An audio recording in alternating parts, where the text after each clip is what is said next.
আসসালামু আলাইকুম। সবার জন্য আমি খুব সহজ করে গরুর মাংসের রেসিপি নিয়ে আসলাম। আমি চেষ্টা করেছি ঘরোয়াভাবে মানে ঘরে যা সামান্য উপকরণ আছে তাই দিয়ে খুব সহজভাবে গরুর গোশত রান্না করতে। আমরা ঘরের স্বাভাবিক যেভাবে খাই আমি সেভাবেই রান্না করার চেষ্টা করেছি। প্রথমে গরুর গোশতগুলো ধুয়ে তার মধ্যে পেঁয়াজ কুচি দিয়ে নিচ্ছি, তার মধ্যে হলুদের গুঁড়া, মরিচের গুঁড়া এবং মানে পরিমাণ অনুযায়ী লবণ দিয়ে নিয়েছি। তারপর দিয়েছি গরম মশলা। এখন দিয়ে নেব তেল।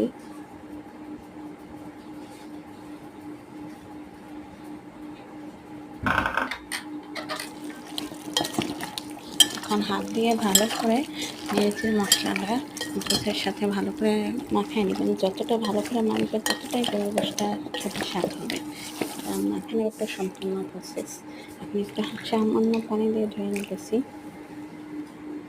ওহো! আমি তো আদা রসুন দিতে ভুলে গেছি। আমি তরকারির মধ্যে আলু দেওয়ার জন্য আলুটা কেটে নিয়েছি। এখন দিয়ে নিচ্ছি আদা রসুন 2 টেবিল চামচ। আমি এখানে 1 কেজি পরিমাণ গরুর গোশত নিয়েছি। আপনারা যদি কম বেশি নেন মশলাটা একটু কম বেশি করে দিয়ে নেবেন। এখন আবার একটু মাখা দিয়ে নিতেছি, কারণ আদা রসুনটা তখন মিক্স হয়নি, এখন আবার মিক্স করে নিতেছি। এখন মিক্স করে আরেকটু পানি দিয়ে হাতটা ধুয়ে নেব। এখন এটা চুলায় বসায় দেবো।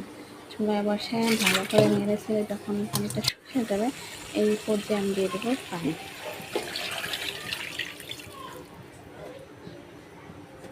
পানিটা দিয়ে এখন চুলাটা হাই হিটে দিয়ে ঢাকনা দিয়ে ঢেকে দেব।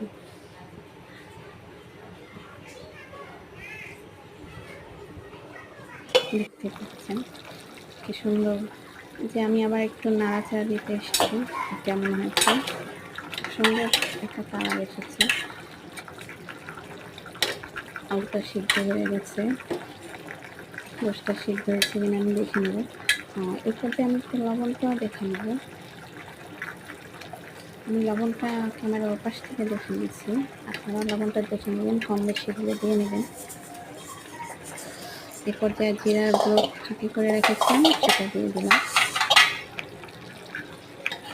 এখন একটু ভালো করে নেড়ে চেড়ে নেবেন যাতে জিরা গুঁড়োটা সব কিছু নিচে। আমার কাছে আবার গোছের সাথে জিরা গুঁড়ো পেস্টটা করে দিলে খুবই ভালো লাগে। এটার ফ্লেভারটা বা স্মেলটা খুব সুন্দর আসে।